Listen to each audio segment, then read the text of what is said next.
Welcome to Hard Beautiful Journey, where we embrace vulnerability as our superpower and let courage light our path. I'm Tiff Carson, here to share heartfelt stories of healing, grief, and resilience. Each week, I'll talk with guests from experts to everyday heroes about their journeys through adversity. Together, we'll uncover the beauty that emerges from life's challenges and how each experience can spark profound growth. Join us on this courageous journey of connection and transformation. Welcome back to Hard Beautiful Journey, where we explore the courage it takes to navigate life's challenges and uncover the beauty in the struggle. Today, I am honored to introduce a guest whose work inspires transformation and healing, Foster Wilson. Foster is a creative nurturer of magical things, weaving her artistry into film, photography, poetry, and birthwork.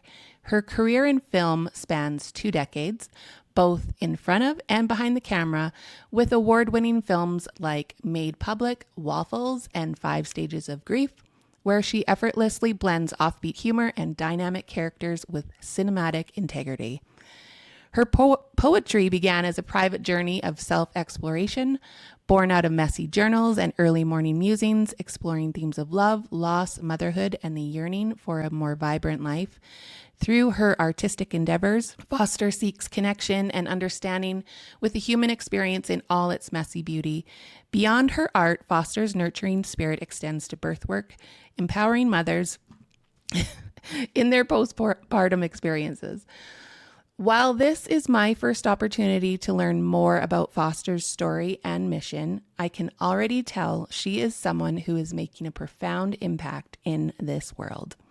Her work aligns beautifully with the pillars of the Healing Heart Journey framework: using your voice, honoring your body, finding gratitude, nurturing your soul, and much more. In this conversation, I want to uncover how Foster's work creates change and empowers others, but I also hope that you, as the listeners, will feel inspired to take action in your own lives, whether it's finding your own voice, stepping into your purpose, or leaning into healing. This episode is for you. So let's dive in and meet Foster. Hello, Foster. How are you? Hi, Tiff. I am really well. Thank you for that lovely introduction. That was Oh, beautiful. I cannot wait to get to talk to you right now. First of all, you are in California and Mhm. have been dealing with the unbelievable situation there. How are you and your family doing? Oh yeah, thank you for asking. We are well. We are safe. It's been about 2 weeks since the fire started, and it's been a lot of devastation. A lot of families in my community have lost everything, but it's been really beautiful to see the outpouring of community support. It's just been magnificent, and moms have really been at the center of a lot of this work, taking care of our people. And so it's sad. There's a lot going on, and there's a lot of work ahead, but I'm very inspired by everyone and their Mhm. resilience.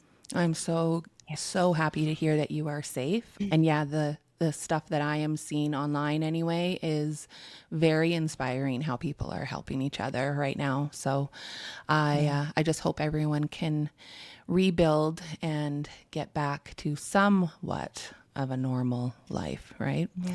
Yeah. So thank you so much for being here. So for those who are not familiar with your story or your mission, can you start by sharing a bit about who you are and what lights you up about the work that you are doing? Sure. Yeah. So your intro was so great. I do believe in my heart. I am a creative. I've been making films and writing for the last 2 decades. And I think at the heart of what I do really is about connection. I'm really deeply interested in the human experience, whatever that may be. And it falls a lot with mothers. It parallels my own journey with motherhood and my ups and downs as a parent and as a survivor of loss. And so a lot of the work I do reflects my own personal experience. And then I see that mirrored so deeply in my clients and fellow creatives and other people with parallel journeys, different stories, but parallel journeys of transformation. And so I aim to just kind of uncover that and talk about it and talk about the raw truth that lives under the surface of what kind of society is sometimes hiding and not talking about. I really like to get to the good stuff. So, yeah. Absolutely. And that is what this podcast is about, is being real and being vulnerable and sharing those hard things, just to let everybody know that they are not alone in their journey. So your work clearly has an impact, but I'd love to know what moment or experience first sparked your purpose and what inspired you to dedicate your life to helping others now. Yeah. Oh, thank you. So I think the most pivotal moment if I look back on my life as a story, is really in early motherhood. I was with my partner at the time, and we had a toddler. And, my life at that point had been fairly easy and straightforward. And, I was somebody who was a hard worker and a go-getter and pursuing my dreams. And I really believed that I was in control a lot of the time, which is universe is going to come right back at me with that lesson. But my daughter was 2. We got pregnant with our second, and going into that pregnancy, everything seemed normal. We went to our 20-week ultrasound and discovered that, got pulled into a side room, which is never a good thing. And in that moment, we discovered that our baby had a condition that was kind of unknown. We knew it was really bad. No one could give us a diagnosis. There was fluid around his lungs and his brain. And we spent the next 4 weeks really doing different procedures, amniocentesis, trying to get at the bottom of what was going on. We were consulting doctors in Chile and all over the world. And when we really got to the end of that journey, we were told by a wonderful neonatologist, there's only like 3 things it could be at the end of this long list, and none of them is viable with life. Your baby's alive right now, but if you're lucky, he will make it to term and pass away shortly after birth. He's not going to exist in this world. And I then had to make a really difficult decision about whether I was going to continue the pregnancy or not. And for me, that to save him from suffering, to save my family from a lot of turmoil, we did decide to terminate. I sometimes refer to this as a stillbirth or a loss, because this was not, in a way, it was my choice, but in a way, it felt like it wasn't my choice. But I was 6 months pregnant, 24 weeks, and chose to terminate and then deliver our baby. And that, was a really profound experience, obviously. It's like it's the pillar of my life, the before and after of what my life was in that moment. We named him Wild.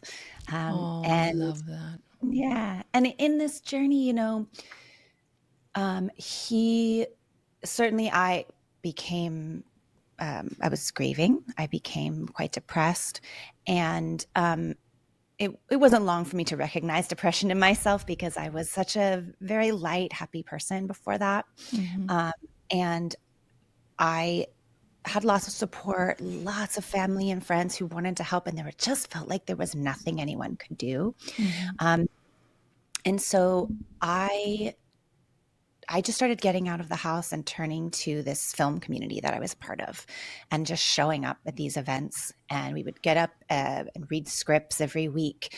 And I just showed up, and I didn't have to do anything. I didn't have to think about my tragedy. I didn't have to talk to anyone about it. People were, not wanting to talk to me about it because it was like, what do you say to this person?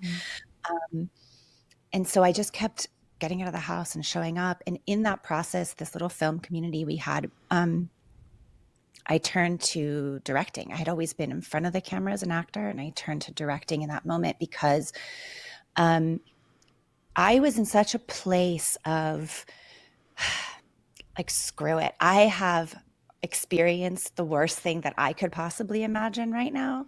And I felt very alone in that. Although the others around me were grieving as well, I felt I was the only one who was grieving in this way, the only one who had carried him in my body.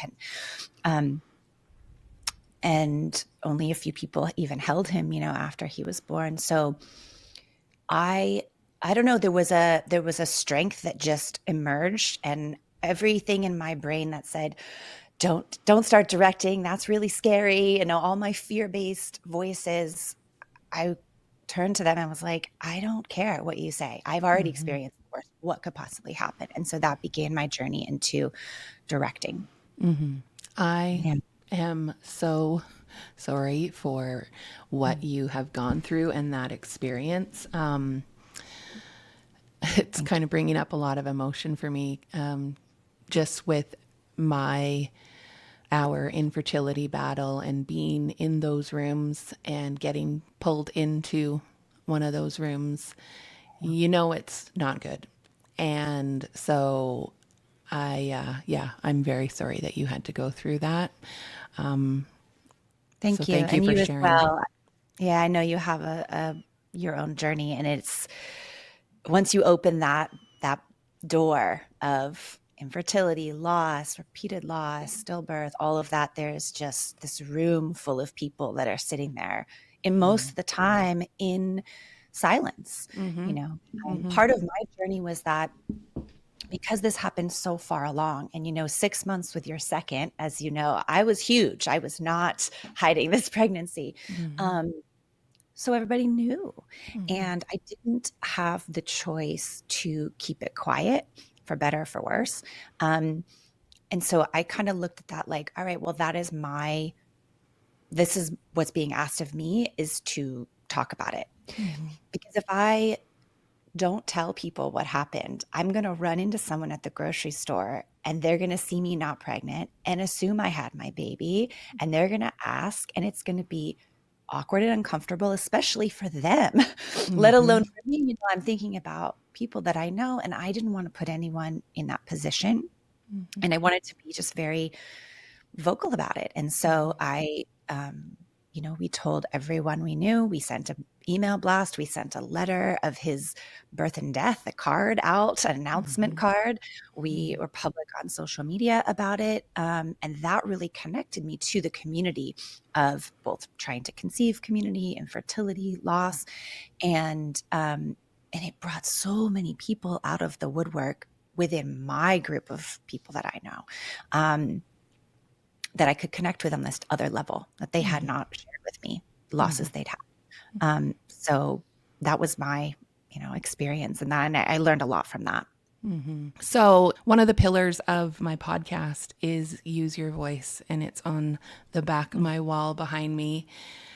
And you have shown beautifully how you use your voice to inspire change.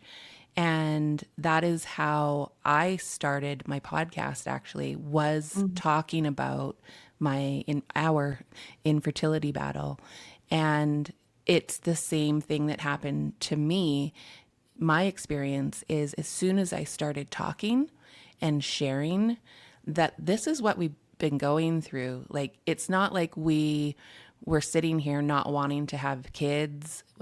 We had 2 dogs, and they were our kids, and that's what we joked about. But behind the scenes, we were struggling, and I was having mental health issues because I was very depressed that I was seeing all of my friends get pregnant just like that. It seemed right.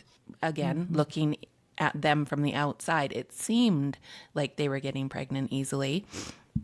They might not have been, but to me, who was struggling, that's what I felt. And as soon as I started sharing on the podcast, no, it was 10 years.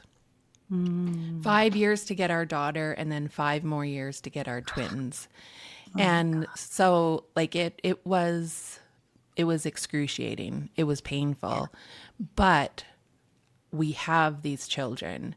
And I think it is my purpose, part of my purpose was to share my part of my journey so that other people that are going through it know that they're not alone. And that's it. Just to know you're not alone.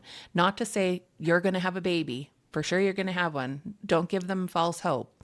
But to say you're not alone in the excruciating pain of wanting that baby, of Yeah. wanting a family, right? So, That is the compounding grief element of it, is we think that we have shame that it's us. We have shame that it's our fault. We believe that we're the only ones. I mean, it's so, so common. Miscarriage and loss is so common. 1 in 3 or 1 in 4 pregnancies end in a loss. And so if we're not speaking it out, then we believe that it's something personally wrong with us, right? And then, like you said, we don't know everybody else's journey. And the compounding grief of when you are at childbearing age and all your friends are having babies. I mean, it happened so often, not just to me, but a lot of my friends had different issues with getting pregnant. And so many different reasons, delays, medical delays, different things. And every time somebody would have a baby shower, have a baby announcement, tell their friends, we'd turn to the person who had been grieving and like, can I hold you for a minute? How are you doing with this? Do you want to go to this baby shower together? Do you want me to help you find a reason why you can't show up today? It was just, and even I inadvertently hurt other people when I got pregnant the next time with my rainbow baby, then having such a huge amount of joy to share that. And then someone else I don't know that they're going through their own journey. It's just when we are hiding it all behind closed doors, it compounds it. it does compound it. And by actually talking about it, like you said, it gives other people that are around you, loving you and supporting you, help you even more through Yeah. that journey. So, Yeah. your book, Afternoon Abundance Poetry for Wild Souls, is such a beautiful title. What inspired you to write this collection, and what do you hope that readers take away from your book? Oh, thank you so much. So the poetry really has come in the last couple of years. It took a really long time for me to find my voice as a writer. And we talk about finding your voice, right? And it can be so healing to other people. It can be so healing to yourself. And I know you do this as well, like with creativity, and that's how you've used your creativity to heal. And for me, it took me a really long time after the loss of Wild, and then I went through a divorce as well. And getting back to myself and finding who I was on the inside really took writing. And I showed up every morning and I just wrote my heart out. And I know another episode you talk about like writing in a container where no one else is going to read this. And to have that kind of freedom to express myself safely and to combat the voices in my head that said, oh, I'm going to judge you for this. People aren't going to like this. You can't say that. I just spoke my truth. And because I said to that writing voice, you can say whatever you want. No one's going to read this. I felt very free. And a lot of things came through that I would look back on a week later and go, I don't remember even writing that. I don't know where that came from. I kind of know the feeling I was after, I was trying to get at, but I was surprising myself with what was coming out. So there's a lot of themes. There's loss and grief, certainly. There's a lot of big, deep, shadowy kind of feelings, anger and vanity and shame and all of these. I was kind of excavating all of these emotions I had felt over the last decade, I think, with all of my experiences. Then there's a lot of motherhood questions about motherhood individually, about my children, about our relationship.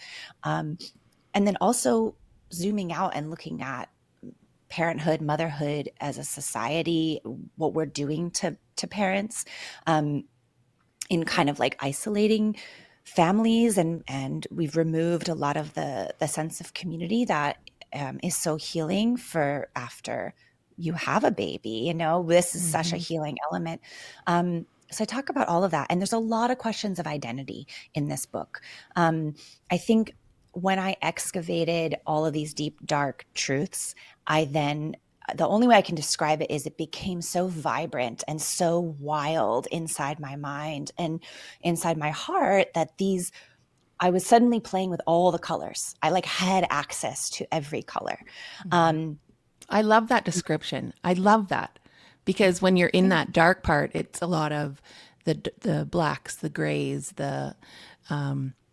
and then when you actually start writing and find your writing voice, it does feel like you have access to even more energy, more colors. I love that. Yeah.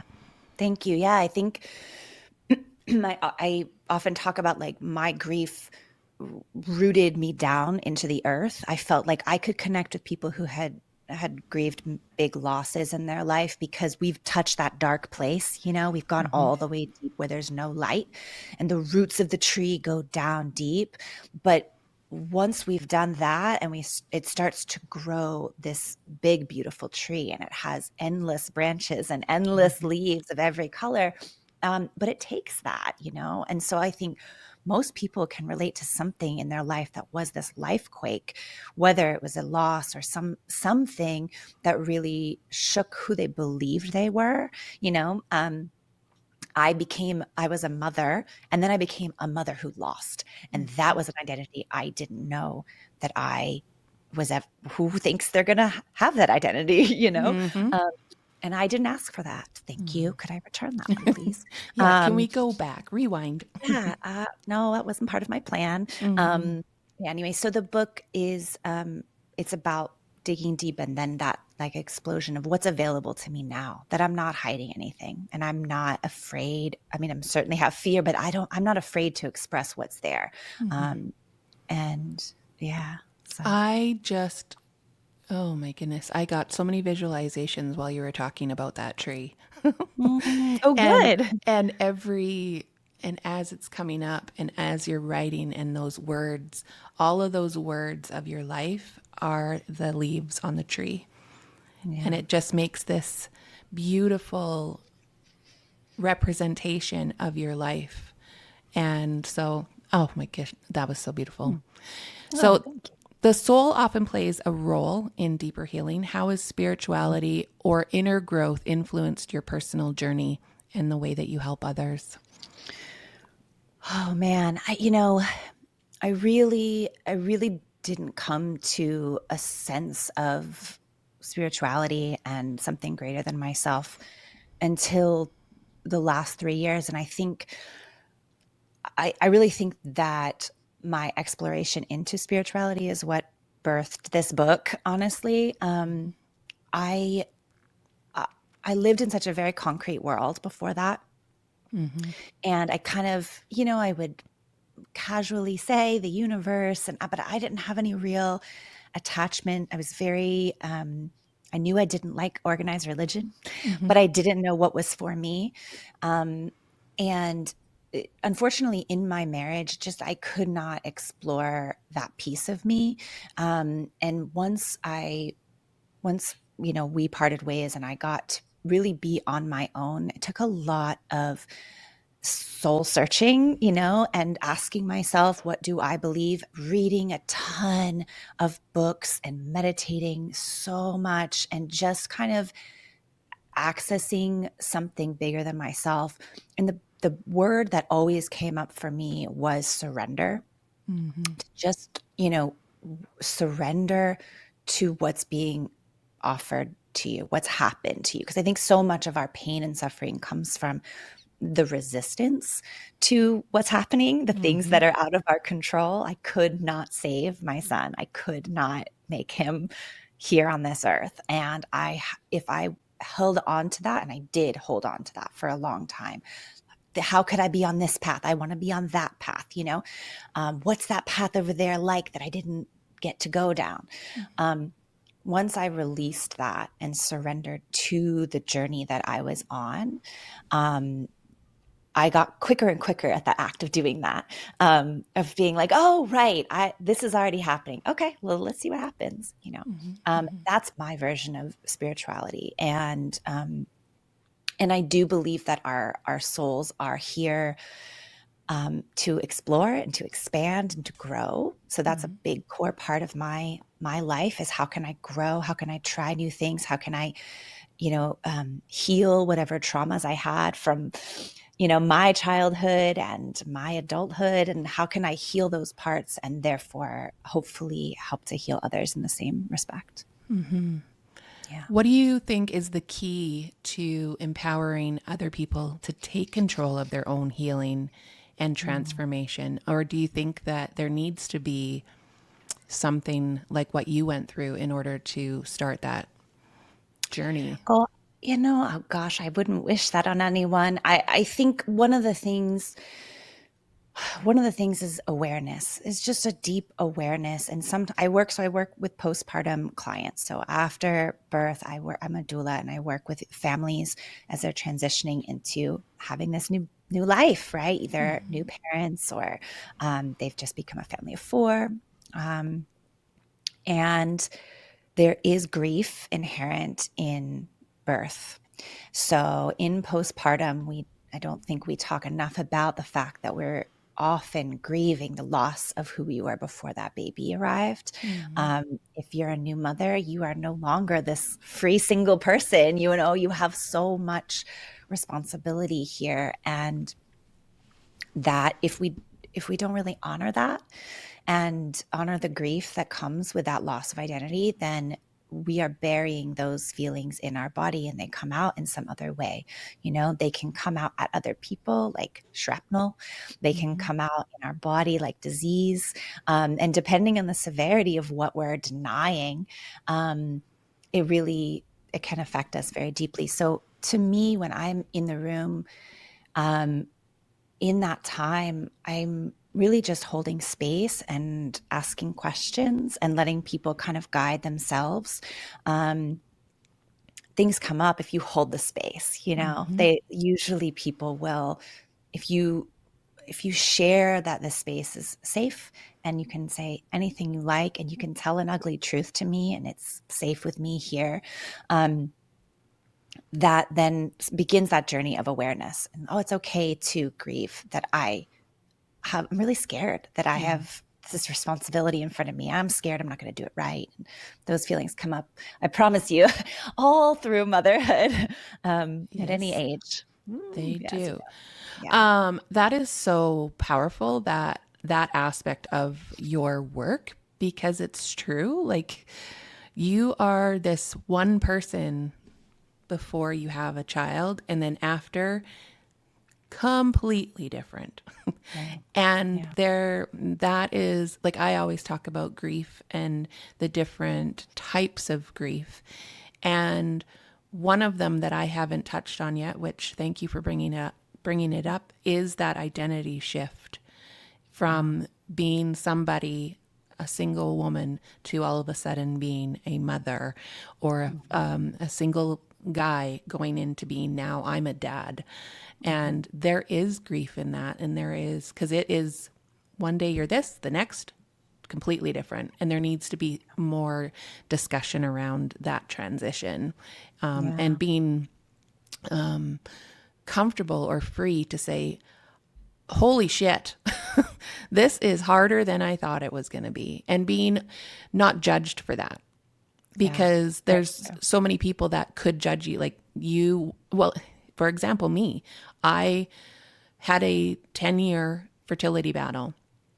I wanted kids more than anything in this whole entire world. And then I got them, and I was still like trying to keep it in that this was freaking hard, and not wanting to be judged for it because I wanted this so bad. But like, for example, having twins, what? It was almost like I thought I was going to die in the first year because I didn't have any sleep. And so, like, it's hard to balance that gratitude and like, I wanted this so bad with, I don't know if I'm going to live, you know?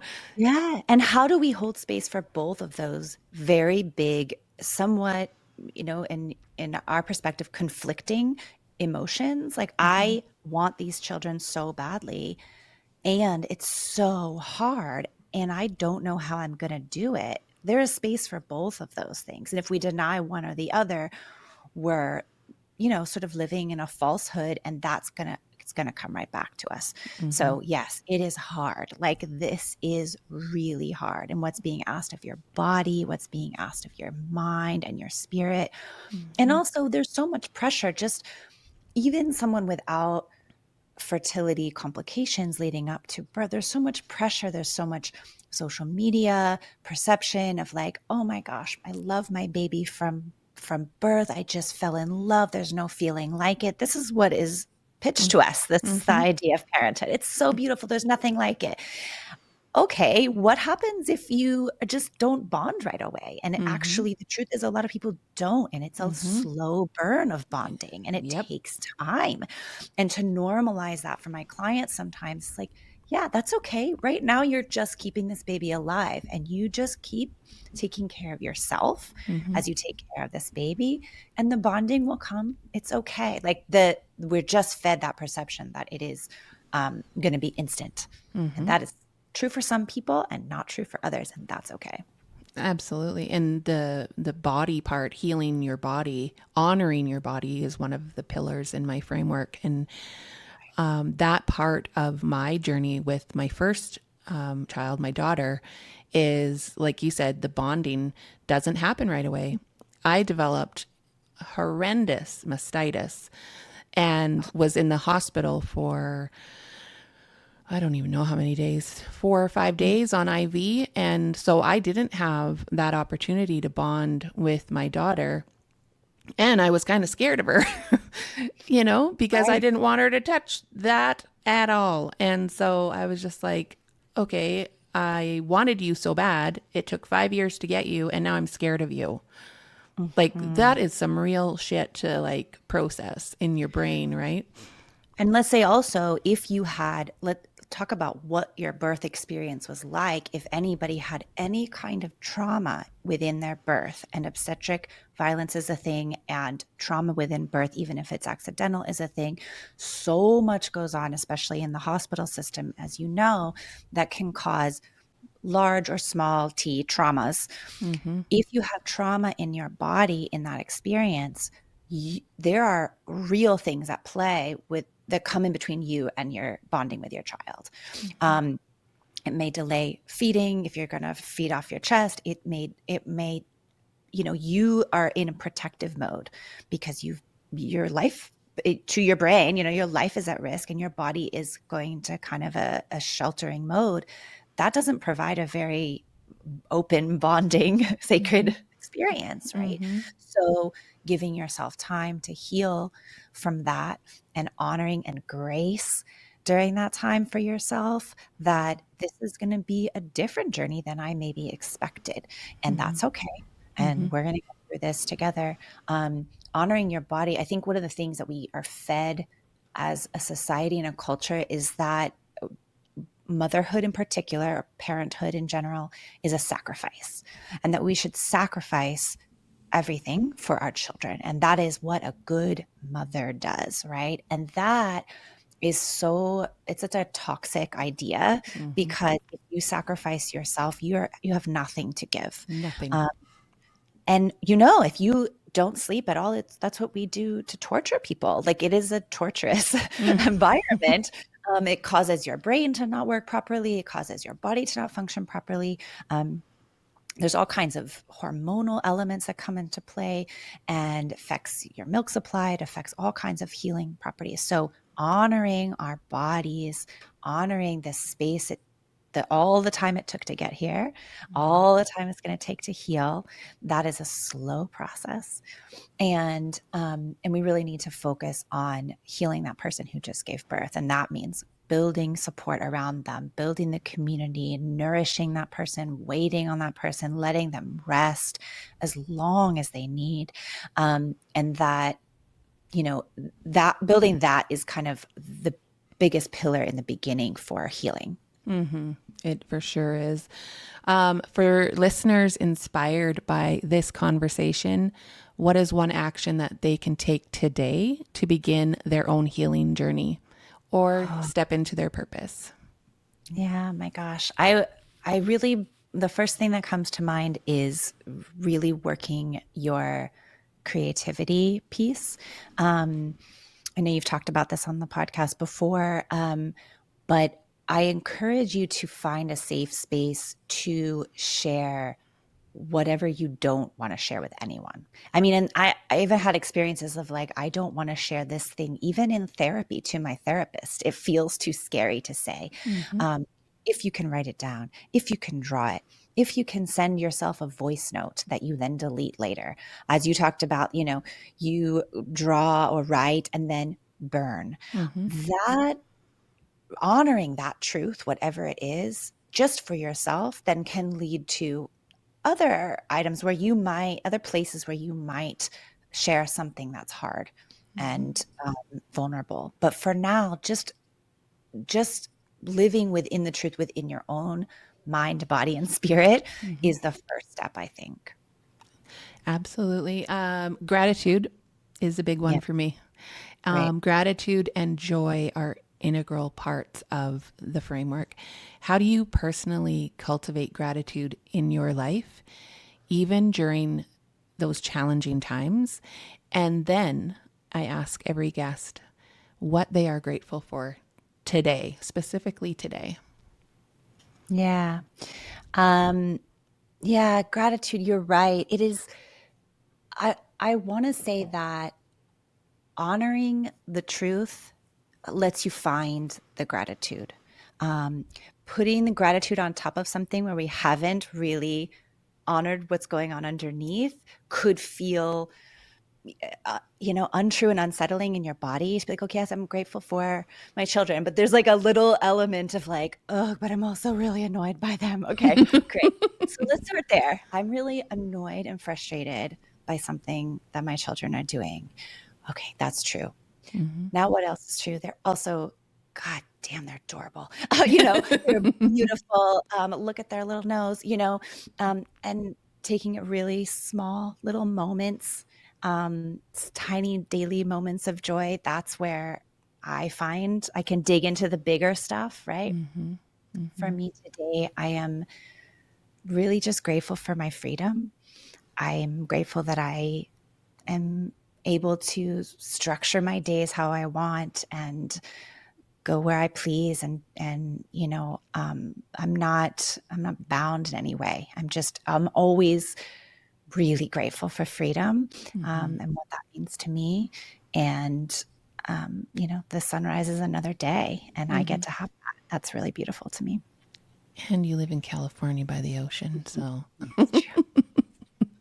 there's that too. Debbie. Oh man, I could talk to you honestly for hours, and I am just, yeah, so grateful. So if anybody wants to get in touch with Foster, this is Foster's website, www.fosterwilson.com. And on this website, you will be able to find everything about Foster. You'll be able to find her book and yeah, I'm just so grateful that you came on my podcast and shared your hard, beautiful journey with us. And yeah, I'm just grateful for this crazy world that I can talk with people like you and just bring your story to other people that I know it will help.